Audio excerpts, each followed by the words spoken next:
it's not about perfection. If you're going to try to be perfect, you're going to hurt the business. You're going to self-sabotage. Hey, it's Shuang Esther Shan, and welcome to Shopify Masters, your companion for starting and building a business. Do you dream of becoming your own boss? Maybe try out the 4-hour work week and build a business that fits your lifestyle. Well, you're in luck because Mimi Ikonn is my guest today. Mimi co-founded Luxy Hair in 2010, a premium line of hair extensions and accessories with over 3 million YouTube subscribers. She later sold the multi-million-dollar company in 2018. Since then, Mimi launched Intelligent Change, the makers of the iconic 5-minute journal with more than 2 million copies sold. We're going to talk all about building loyal communities and powerful brands that could create change. Mimi, welcome to the show. Thank you so much for having me. I'm very grateful to be here today. I'm so grateful that you are here. I feel like you are one of the original YouTubers who I feel like is super ahead of the curve, found success that translated content to community to also business. And so much of Luxy Hair is the content you created. For those who are listening, what makes great content for people to want to watch and want to be a part of a community? That's such a great question. I think a great content, first and foremost, is something you're interested to learn about and then share. And for me, I've always enjoyed learning about beauty. However, I had zero experience in hairstyling. I remember thinking to myself, like, would I actually be able to teach people on how to do hairstyles when I have zero professional experience? And at the end of the day, I realized, 300 videos later that in reality, as long as you can learn something and easily explain it to others, you can make videos about any topic. And that's why even now when people tell me like they want to go on YouTube, I say it's never too late as long as it's a topic that you're really interested in. And if you can simplify it for people, people will watch and they will engage with that content. So for me, it was just learning different hairstyles that I personally wanted to know how to create on my hair and using the product that we were selling, which was clip-in hair extensions, and then sharing it with the audience. And in the way, whenever I made the videos, it was very much organic sell whenever I told people to buy the products. It was very much just educational. And then just letting people know that, by the way, I'm using Luxy hair extensions. And, today I'm going to show you how to do a 6-strand hairstyle. Or I think one time I did a 10-strand hairstyle. So like very unique, but also like people just watched also for entertainment. So I think it's about being engaging and authentic, but also really enjoying what you're doing because that resonates with the audience. People can feel it. They can read it through the camera. Yeah, I remember that 6-strand braiding video. It's magical because you're able to make it educational and entertaining. It's not like I'm in a lesson I'm learning, but it's like I want to see it in completion. I want to see the braid come to life. Of course, when I mentioned you're ahead of the curve, this is something you started in 2010, and the media landscape has changed so much. What would you say for people who want to start content creation today? What should they think about? I personally still am a huge believer in long content. Because it is searchable and also because you can go deeper with the content. So if I were to invest into any platform right now, I'm still pretty big fan of YouTube, although I think TikTok is great as well. But what I suggest is, again, like whatever business you're doing, whatever idea you have, make it something that you're genuinely interested in. Because if you think it's going to grow and you're just going to do it for the views, the fact is it's not going to go anywhere because people, again, can resonate with your energy when they watch the videos. And that really important part of authenticity when you're making videos is so important. So when you genuinely enjoy what you're creating, people love watching those videos and then they engage, they come back. And obviously consistency is really important. So if you're making 1 video or 2 videos a month, and if it's sporadic, people won't know whether when they come back, there will be a new piece of content. So like building that trust with your audience is also extremely important. So creating content that's authentic, consistent, and again, resonates with whatever it is that you're trying to share or educate people on. And I like the you're so committed to long form. I think it's very important because a lot of the times, even though people spend time on short form content like TikTok, it's hard for people to actually remember who they watched and actually subscribe and follow them. So, yeah, it's a very good note. What other platforms should people be experimenting? And I guess, like, when they're trying to experiment with different channels in tandem, how do they stay consistent, be recognizable on all of the channels that they're experimenting on?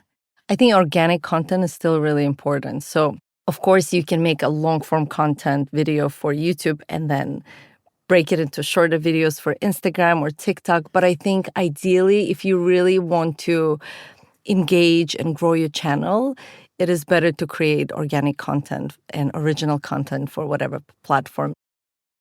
Now, I'm personally a big fan of Instagram just because I enjoy the visual aspect of what we see there. Like, to me, it's a very beautiful platform where I think most creators put extra effort into making things more visually appealing.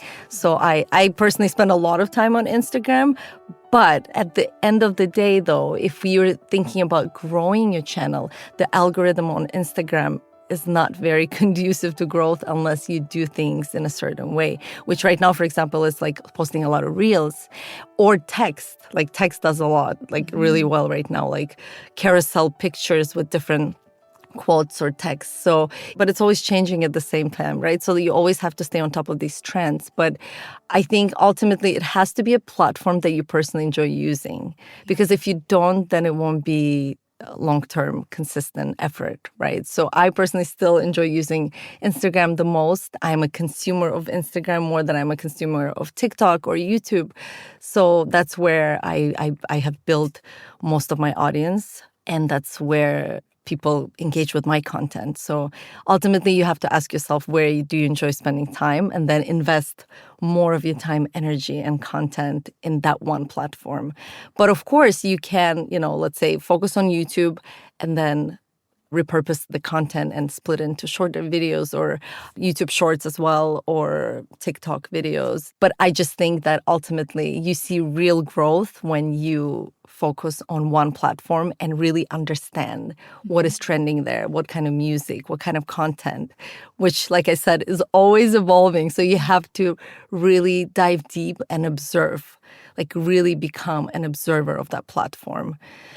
I never realized that the reason I personally grew on first YouTube or then Instagram is because, like, subconsciously I've always been paying attention and kind of like watching other people and seeing what works for them, and not then copying that content, but doing similar things with what content I enjoyed putting out, whether it was in beauty or travel or, anything else that I would share on Instagram or YouTube. But it's just watching for those trends that resonate with people and then doing it in the way that resonates with your values and the content that you want to put out. I always say that you need creative input for creative output. So by focusing on a platform, you're able to actually understand the minute details. And as you said, the trends are changing every day. All the time. Yeah. And it sometimes, to your point, like it's jarring to see something repurposed for Instagram, because then you kind of see it being kind of out of place, whether it's like a watermark or if it's like that high def YouTube on Instagram. So I totally understand that as well. That's a really good tip. I think what's also really, at least astounding to me about your journey, is you're so able to understand what you want out of life and business and understanding different pivots you've taken. So for Luxy Hair, you built it to a multi-million-dollar brand. It had over 3 million YouTube subscribers. And you were brave enough to say, I'm okay to let go of this business and start something new. So at that time, what was on your checklist to get the business to the ideal state to be able to be for sale and also for you to move on to the next chapter? Yeah, thank you for that question. So my former partner, I'm still business partner with Alex. So in our previous business, Luxy Hair, we were also business partners. And 3-4 years into having Luxy Hair, we knew that this is not something we're going to do forever. So we started thinking long term. If we were to sell this business, what would it look like? And as we looked at other people who were selling businesses, we realized that most of the time when you sell a business, you would have to stay in the business and run it for the next few years because that's just part of the deal, because nobody wants to lose you, the main operator and the vision of the business. And for us, because freedom is our main value in life and in business, that just didn't resonate with how we wanted things to pan out for us when we went through the process of sale. And actually, at the time, there was somebody who was interested. And as they gave us the offer, that was part of the deal, is that we would have to stay for at least 2 years. And for us, that just didn't make sense because, like, if I'm going to grow somebody else's business, I might as well grow my own. So then we, at the time, also moved to London. So it was interesting because moving to London, and the business was based in Toronto, it was a blessing because in a way it pushed us to become real entrepreneurs. And what I mean by that is that we were at first thinking to bring Luxy hair to London, and then logistically and tax-wise, it just didn't make sense. So we ended up keeping it in Toronto, and then we found somebody who would run the business. So she started as an assistant manager, then became a general manager, and then became CEO. And we just focused on the vision and kind of being on the board, and took ourselves, even though we were still like in all the meetings and the team was executing our vision, we were not there day to day. She was running the show. And then for us, the vision was that when the business gets sold, she will have to stay with the business. And that's exactly what ended up happening. I think 2.5 years after Lulu started, and she was just amazing. So grateful for her, Lulu, if you're listening. She's such a talented woman. And we're very grateful because when the sale happened, we were completely free to leave literally the next day after the sale went through. So very lucky for us. But again, it was very strategic. It took probably 3-4 years for us to like strategize and find the right person to put in the place. So then we continue growing the business, and then whenever somebody bought it, that it would pan out in this way. It sounds like you were working on systematically making sure operationally it was functioning on its own, and you also found someone who could be your successor and look after the business after the sale. On the flip side of the checklist, I guess, what were you looking for in terms of a buyer? Because for someone going through that process, they often forget, like, you can also negotiate and look for things that's ideal for the situation that you're in as well. Absolutely. For us, it was important that it was somebody who, well, first of all, gave us the right price that we had in mind, because that's important, because we had many offers from many different companies, and they were not the offers we would ever consider accepting. And then, of course, it was somebody who would continue on the vision that we had for the business for the next 5-10 years, because we created the vision, we had it for the team to execute on. Whether we're going to be running the business or whoever else buys it, it doesn't really matter. It's just for us, let's say something like sustainability was really important, or fair wages. So anything that was already part of the identity and the brand had to remain after the sale. So somebody who would resonate with those values and want to continue running it in the same way. And then we got really lucky that the right buyer came around.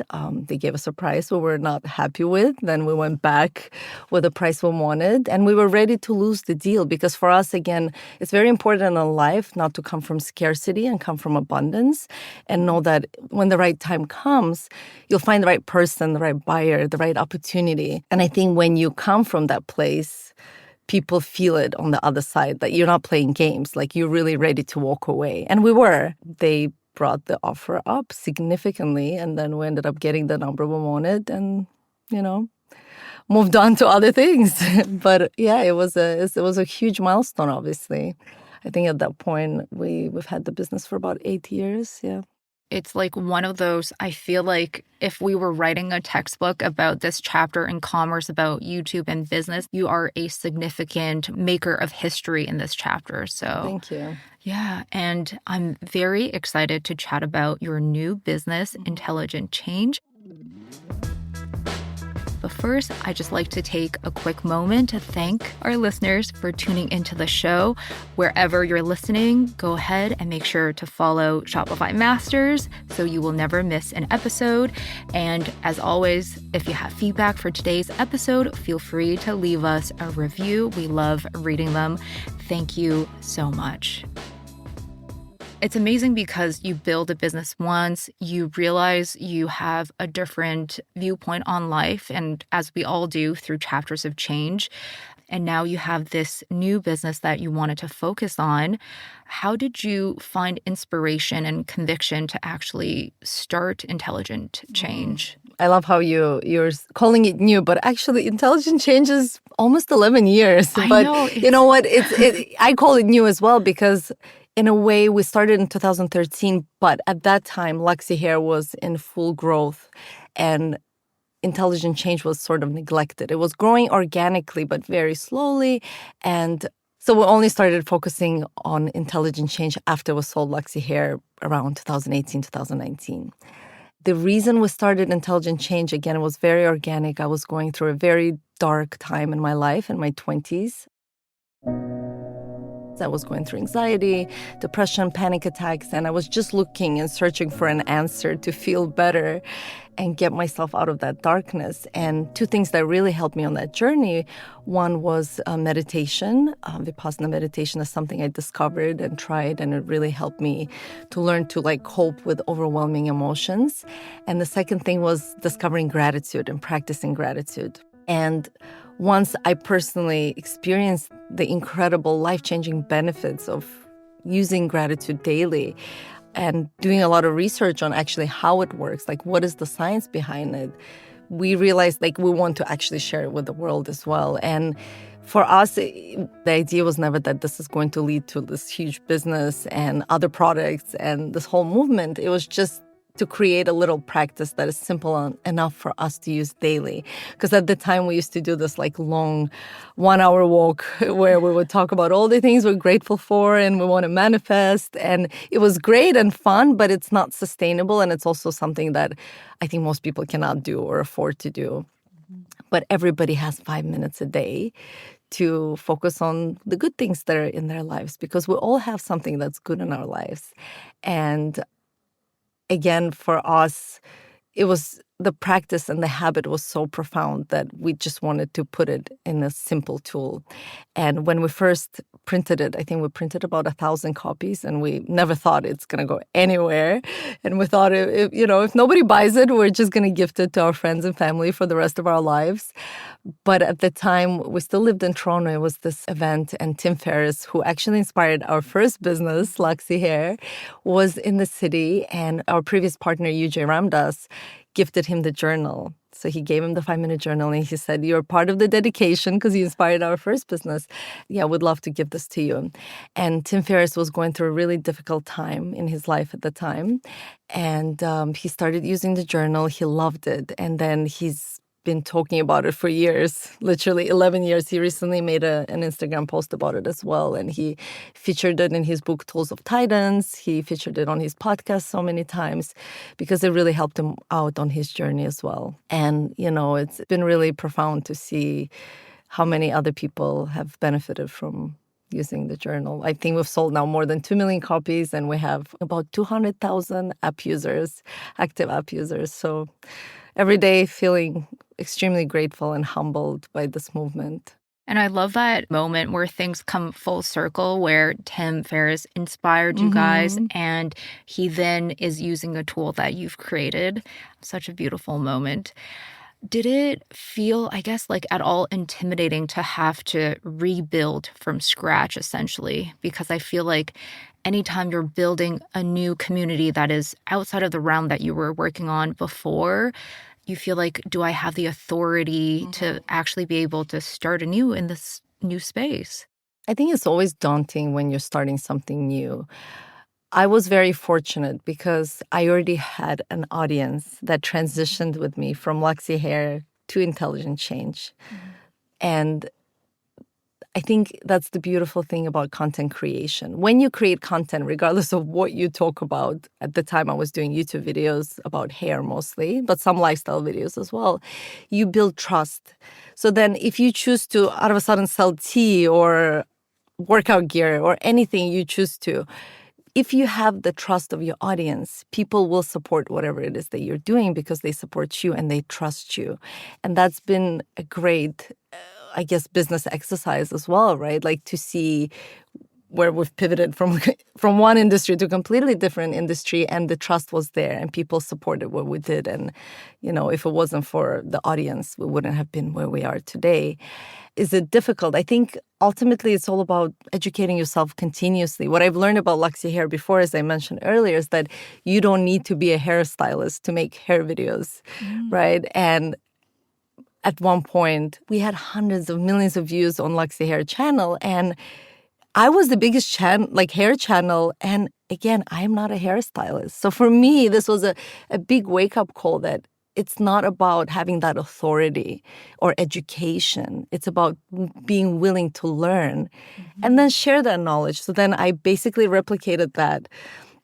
Or we, because it's not just me, we're a team. So we're always learning. And we're always honest that this is what we're learning. And then we're just sharing whatever it is that we're learning. So, for example, now I love doing workshops. I recently did one on gratitude. And I did all this research on the science behind gratitude and how it works. Because it's one thing to say that it works, but to truly understand how does using gratitude affect your brain. And, there's so much research, but I can summarize some of the key points. There's this part of our brain called hypothalamus that every time we practice gratitude, it gets activated. And it floods your brain with dopamine, which is a feel-good chemical. So in a way, it encourages you to want to practice it over and over again. And also there's so much research from other scientists who dedicated their whole life to studying how gratitude works. And if you practice gratitude regularly, the biggest takeaway is that you will be happier. I mean, that's our biggest thing that we always tell people. It's like toothbrush for the mind. If you don't brush your teeth, what's going to happen over time? Slowly, they're going to decay. And the same with your mind, what you expose your brain and mind to affects your reality. The research shows that if you focus on gratitude, and not necessarily every single day, you don't have to be perfect about it, but even if you do it a few times a week, your brain goes to those places where you're focused on appreciation and the goodness. And the more it does that, it automatically starts going to those places. And that positively affects your immune system. It helps you sleep better, longer, fall asleep quicker. It improves your relationship with yourself, which is the most important relationship that then affects all of your relationships. Well, it's infectious in the healthiest way possible. And I feel like you're the testament to that because you bring a sense of calm. Oh, thank you. Yeah, definitely. I did wanted to ask you about growing these businesses and having a team that you have to manage and you truly give them autonomy to have ownership in their domain. What is your advice for founders who now have to look for talent and give control a little bit to empower their team to make decisions? I think ultimately what we've learned early on in the business is that if you want to grow, you're going to have to give away control. You just can't do everything yourself. However, nobody will care about your business as much as you care about it. But again, that is fine and that is okay, right? Ultimately, it's not about perfection. If you're going to try to be perfect, you're going to hurt the business. You're going to self-sabotage, right? So at one point, I just realized I need to focus on the things that I'm good at, I'm best at. I'm not good at accounting. Let somebody else do that. I'm not even good at operations. I've personally, what I do in the business, for me, it's the creative or the marketing, the social media. Those are the things I understand. I'm going to double down on that and let everybody else do things that they're good at. And I think learning to delegate is such an important part of growing your business and becoming a true entrepreneur. Mm-hmm. And I think most people struggle with that. Yeah. And they self-sabotage the growth. So I think ultimately it's just learning that you can't be perfect and you have to let go. And in order to grow, you have to free up your own time and space to focus on what you're best at. It's funny because I remember like an older podcast, you mentioned how accounting was the class which ultimately made you drop out of university. So it's all good to let go of some of those controls. Still not good at accounting. But it's also like a vulnerable story. You share a lot about what you feel comfortable with sharing personally, especially the change within your partnership and stuff like that. A lot of business founders might be intimidated to share about their life personally or struggles they go through. What do you have to say to them in that area where by opening up, you can actually build a community? And sometimes it is hard to be vulnerable, but it could be helpful as well. I think when we're vulnerable, we're relatable, right? Otherwise, again, going back to that word perfection, nobody can relate to that. And nothing is perfect and nobody's perfect. But I personally struggle with trying to be perfect because I think we have all been conditioned either by our parents or education system that like we need to do things a certain way, we need to perform. And in reality, we won't ever be able to attain that perfection, like whatever image we have in our head based on like whatever way we were raised. And everybody was raised in a different way with different image of perfection, right? Based on their community and that conditioning that they received in their culture. But the truth is, it's so liberating, again, to be vulnerable because through being vulnerable, you also learn that other people understand and accept. And then again, you're building that trust. In whatever you're doing, people trust you more actually when you are vulnerable because being vulnerable, again, makes you more authentic. And when you're more authentic, people trust you. When they trust you, they'll, again, buy your products and support your services and support watch your videos. So again, whatever you do, that vulnerability definitely is not easy because it takes a lot of courage to be vulnerable and imperfect. I make mistakes all the time. I'm not always honest and share them on social media, right? Like, because again, I struggle with it myself. I catch myself in a way sometimes wanting to put out the perfect image out there. But as soon as I catch myself, then I try to share more of the real experience that I'm going through. And I always observe that whenever I do that, people in a way love me more because it just resonates with who they are. Because everybody's going through something. Nobody has a perfect life. Everybody's going through their own ups and downs and certain challenges.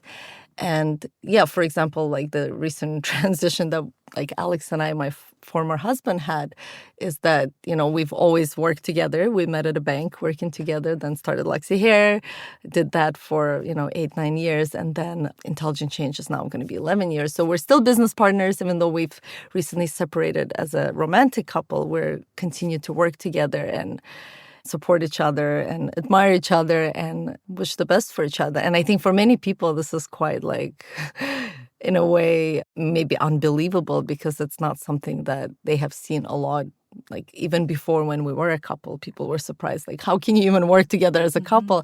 And now to have been a couple that has separated and still continues to work together, I think it's even more unusual. But I think it's, again, to show people that there's many ways to do life, right? It's not black and white. And you get to choose who you will be. It's totally up to you. You don't have to do things how they were done by others before you. You can do them in your own unique way, and you can inspire those around you. Yeah, you are definitely a trailblazer and always ahead of the curve.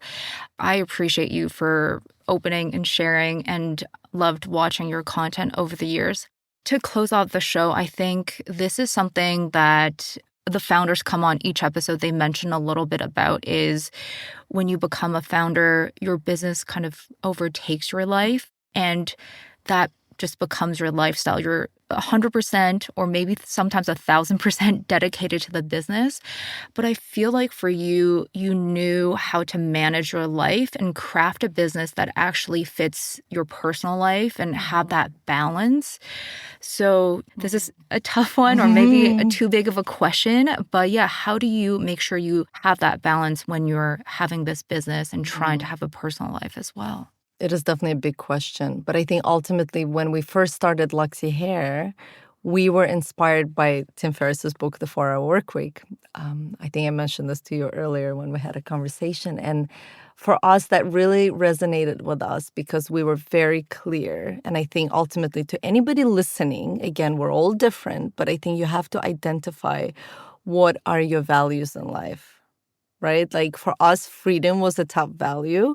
And that's why we knew that the business, of course, eventually will grow and will require more of us. But we still have to honor that we started this business in order to have freedom, not to be slaves to the business and now like perpetually work and be busy, quote unquote, and have no life, no time for friends, family, community. The ultimate goal was to have freedom, not the other way around.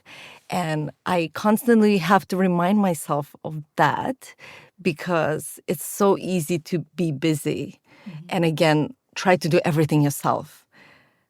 Right. And then I think what was the point of doing this all, right? Like you didn't do this to become an employee of your own business and have no life. The reason you started the business is to have more life and do something that really fulfills you. And then, you hire another person to do what you don't want to do, right? So like that you expand and you give somebody an opportunity. So it's always being in check with your own values. And again, living authentically and being aligned with your values. Because one thing is to write down your values and know them, but then the second thing is to actually live in alignment with them.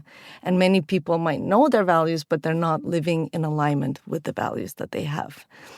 So people will say, oh, family is really important to me, and yet they barely see their children. Right? Like, are you living in alignment? Again, this is not coming from judgment, but more like self-observation. So I constantly self-observe to make sure that I'm living in alignment with my values. And I do work a lot. So even if I'm on a holiday, I'm thinking about like, hey, this would be a great product idea or a video idea. Like it's hard to really draw the line. But I think I have a pretty good balance. No, you do. So I make time for fun. It's really important. And it is part of our business values as well. So anytime we have a new employee, I go through our 10 values that we have in the business. And one of them is have fun. And the reason we have it is because I put it there for myself, because I can become very serious. I'm by nature extremely responsible. And I can just like really like go in this hustle mode and work nonstop. But in reality, again, what is the point of life? It's not just to work mindlessly, to distract ourselves and make more money and grow for the sake of growing. It's also to live, right? So it's a tricky balance. Again, I don't have it perfectly sorted out. I go through phases where, I work more and then I work less and then I work more.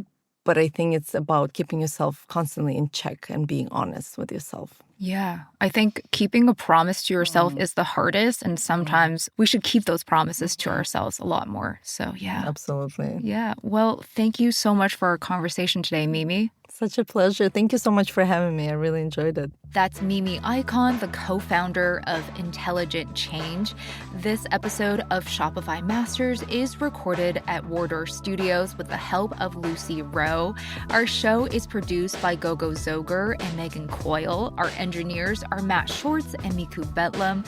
Benjamin Gottlieb is our managing producer, and I'm your host, Shuang Esther Shan. Come hang out every Tuesday and Thursday for brand new episodes. And if you're still listening, go share this episode with a fellow founder.